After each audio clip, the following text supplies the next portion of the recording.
आप सभी को पुरुषोत्तम मास की हार्दिक शुभकामनाएं। आप सभी के जीवन में भगवान विष्णु और माता लक्ष्मी की कृपा सदैव बनी रहे, ऐसी मेरी शुभकामनाएं हैं। मैं डॉक्टर मनीषा शर्मा आप सबका हृदय से स्वागत करती हूं। आज के इस वीडियो में मैं आपको अधिक मास में पड़ने वाली पद्मनी एकादशी की विस्तृत जानकारी दूंगी। इस एकादशी का व्रत हमें कब रखना है, इसका शुभ समय क्या है, इसकी पूजा विधि क्या है, इस व्रत का महत्व क्या है और इसके बाद मैं आपको कुछ सरल उपाय बताऊंगी। तो चलिए अपने इष्ट देव को प्रणाम करते हुए आज की वीडियो का शुभारंभ करते हैं।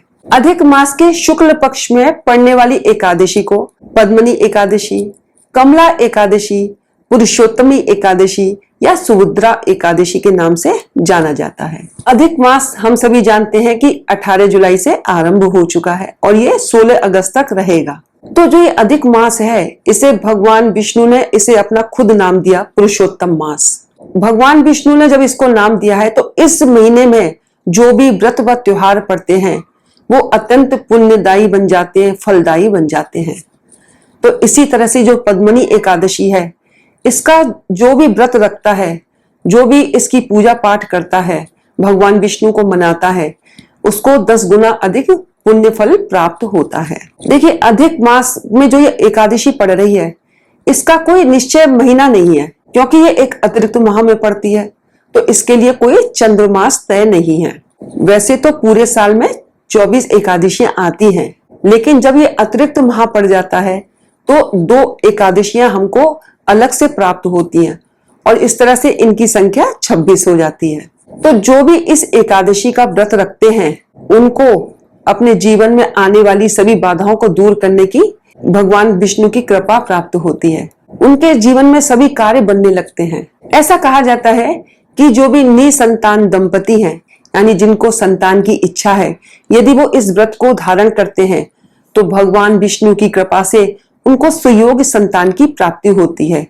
जब आप इस एकादशी व्रत की कथा को सुनेंगे तब आप समझेंगे कि इस एकादशी का व्रत हमें क्यों धारण करना चाहिए। कहते हैं कि जो भी इस एकादशी का व्रत धारण करता है, उसके जो पूर्व जन्म के पाप हैं या इस जन्म में जो जाने अनजाने में हम लोगों से पाप हो जाते हैं, वो भगवान विष्णु की कृपा से सब दूर हो जाते हैं और हमें पुण्य फल की प्राप्ति होती है। इस व्रत को करने से कहते हैं कि आपके पितरों को मोक्ष की प्राप्ति होती है। और जो भी इस व्रत को धारण करता है, पद्मनी एकादशी का व्रत करता है, कहा जाता है कि यदि वो पूरे साल की एकादशी उसने नहीं भी की हो तो भी उसको 24 एकादशियों के व्रत करने का पुण्य फल प्राप्त हो जाता है। तो ये एकादशी अत्यंत महत्वपूर्ण है। मेरा आप सबसे यही अनुग्रह है कि आप लोग इस व्रत को जरूर धारण करिएगा। आप जो ये अधिक मास आ रहा है, इसमें जो दोनों एकादशियां हैं, आप उनका व्रत करिएगा। और यदि आप किसी कारणवश व्रत नहीं कर पा रहे हैं तो आप पूजा पाठ अवश्य करिएगा। ये कहा जाता है कि जो भी इस एकादशी व्रत को करता है उसको कथा का श्रवण अवश्य करना चाहिए।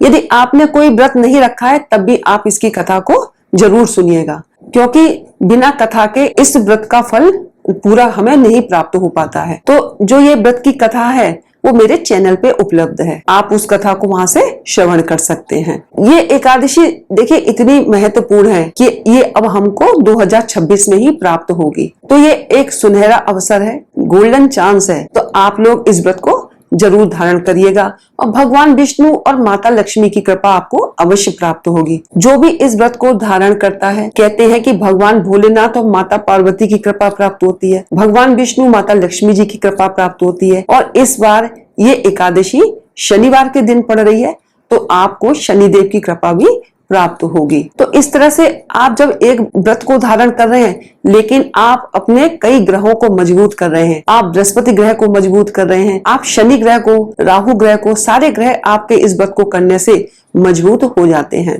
तो मैंने आपको इस व्रत का महत्व बताया है। तो चलिए अब जानते हैं पूजा का शुभ समय क्या है। ये एकादशी 28 जुलाई को दोपहर के 2:52 पर शुरू हो रही है और इसका समापन 29 जुलाई को दोपहर को 1:06 पर होगा। तो 29 जुलाई को पूजा का शुभ समय है प्रातः 7:44 से 9:04 तक। इसके पारण का समय 30 जुलाई को है 5:44 से प्रातः 8:24 तक।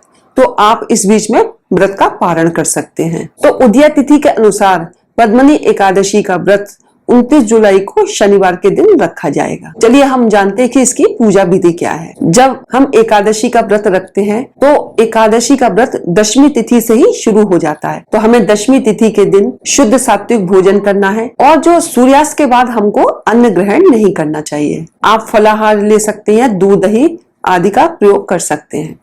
इसके बाद एकादशी वाले दिन आपको ब्रह्म मुहूर्त में उठना है और स्नान करना है। आज के दिन आप स्नान के जल में तिल का चूर्ण, कुशा, आंवले का चूर्ण, हल्दी का चूर्ण आदि डालकर आप स्नान कर सकते हैं। आप तो या तो सारी चीजें डाल दीजिएगा या इनमें से जो भी एक कोई चीज उपलब्ध है आप उसको डालकर स्नान करिएगा। इसके बाद आप साफ स्वच्छ वस्त्र धारण करिएगा।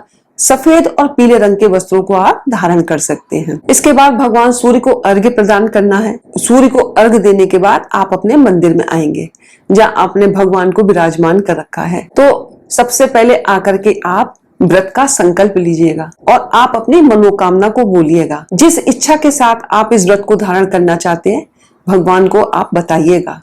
यदि आपकी आज कोई कामना ना हो तो वो और भी अच्छा है, क्योंकि भगवान जब आप उनसे मांगते हैं तो वो ही देते हैं, लेकिन जब आप उनसे कुछ नहीं मांगते तो जो आपको बहुत सारी चीजों की कामना भी हो वो सारी भगवान पूरी करते हैं। तो आप इस तरह का संकल्प लीजिएगा। उसके बाद भगवान विष्णु को या जो आपके यहाँ प्रतिमा है विष्णु जी की, लड्डू गोपाल जी की, शालिग्राम जी की, आप उनको केसर से मिश्रित दूध से स्नान कराइएगा या केसर मिश्रित जल से स्नान कराइएगा। उसके बाद आप उनको पीले वस्त्र धारण कराइएगा, पीला चंदन लगाइएगा, पीले पुष्पों की माला उनको पहनाइएगा, पीला भोग रखना है, मौसमी फल उनको भोग में रखने हैं। आप इस दिन अन्न का भोग उन्हें ना लगाइएगा, क्योंकि आज एकादशी के दिन हम अन्न उनको नहीं देते हैं। तो आप मखाने की खीर लगा सकते हैं, ड्राई फ्रूट्स रख सकते हैं, जो भी आप सात्विक भोजन है आप उनका भोग लगा सकते हैं। उसमें आपको तुलसी का पत्ता अवश्य रखना है। तुलसी का पत्ता आप शालिग्राम जी को भी जरूर अर्पित करिएगा। लेकिन आपको एक बात का ध्यान रखना है कि तुलसी के पत्ते को आज नहीं तोड़ा जाता, तो आप इसकी व्यवस्था एक दिन पहले से ही करके रखिएगा। इसके बाद आपको विष्णु सहस्त्र नाम या विष्णु चालीसा का पाठ करना है और इसके बाद आपको पद्मनी एकादशी की कथा का श्रवण अवश्य करना है। उसके बाद आप आरती करेंगे और आरती के बाद आप क्षमा याचना करिएगा। उसके बाद आप कुछ दान अवश्य निकालिएगा, चाहे आप किसी गरीब को दीजिएगा चाहे ब्राह्मण को दीजिएगा, आपके घर से कुछ दान अवश्य निकलना चाहिए। तो इस तरह से आपकी प्रातः काल की पूजा संपन्न होती है। इसके बाद दिन में जो आप धार्मिक ग्रंथों का आप पाठ कर सकते हैं, कोई भी मंत्र को जाप कर सकते हैं। ओम नमो भगवते वासुदेवाय नमः मंत्र का जाप कर सकते हैं या ओम क्लीम कृष्णाय नमः, हरे रामा हरे कृष्णा, जो भी आपको मंत्र अच्छा लगे आप उनका जाप कर सकते हैं। भगवान के भजन को सुन सकते हैं। इसके बाद आप सायकाल की पूजा करेंगे। सायकाल की पूजा में आप शुद्ध घी का दीप प्रज्वलित करेंगे और जो मैंने आपको अपनी पिछली वीडियो में एक चमत्कारी दीपक को बताया है जलाने के लिए, तो आप तुलसी वाला वो चमत्कारी दीपक आज आप जला सकते हैं। यदि आपने पूरे महीने उसको नहीं जला रहे तो आज के दिन आप उस दीपक को अवश्य जलाइएगा। इसकी वीडियो मेरे चैनल पे है, आप वहां से उस दीपक को बनाना सीख सकते हैं, देख सकते हैं। तो इस तरह से आपने सायकाल की पूजा करी है। आप तुलसी माता के समक्ष शुद्ध घी का दीपक जरूर जलाइएगा, उनकी आरती कर सकते हैं, उनकी प्रदक्षिणा करिएगा। तो इस तरह से एकादशी व्रत की पूजा आपकी हुई। लेकिन जो पद्मनी एकादशी है इसकी रात्रि की पूजा का भी बहुत महत्व है। इसकी 4 प्रहर की पूजा रात्रि की होती है। तो इसमें हम प्रथम प्रहर में भगवान विष्णु को नारियल भेंट करेंगे और द्वितीय प्रहर में हम बेल का फल भेंट करेंगे और तीसरे प्रहर में हम सीताफल भेंट करेंगे और चौथे प्रहर में हम उनको एक नारंगी या संतरा और एक सुपारी भेंट करेंगे। तो इस तरह से आप चारों प्रहर में भगवान विष्णु को ये चीजें भेंट कर सकते हैं। रात्रि जागरण का विशेष महत्व है, लेकिन आप पूरी रात नहीं जग सकते तो आप कम से कम 12 बजे तक जग करके भगवान विष्णु या भगवान कृष्ण की आप आराधना कर सकते हैं। इसके बाद आपको 30 जुलाई को यानी कि दूसरे दिन आपको व्रत का पारण करना है। व्रत के पारण में क्या करेंगे? सबसे पहले भगवान विष्णु की हम विधिवत पूजा करेंगे, उसके बाद उनको भोग लगाएंगे और ब्राह्मणों को दान देने के पश्चात हम अपने व्रत का पारण करेंगे। तो इस तरह से यहाँ पर पद्मनी एकादशी व्रत की पूजा विधि संपन्न होती है। इसके साथ आपको कुछ सावधानियां भी रखनी है। सबसे पहले आपको क्या है कि काले नीले रंगों से परहेज करना है। आपको आज के दिन सात्विक भोजन ग्रहण करना है। लहसुन प्याज नहीं खाना है। चावल से दूर रहिएगा। आपको चावल से बनी किसी चीज का भक्षण नहीं करना है। और आपको आज तुलसी के पत्तों को भी नहीं तोड़ना है। वैसे तो आज के दिन हमें किसी भी पेड़ की पत्ती को नहीं छूना चाहिए, नहीं तोड़ना चाहिए।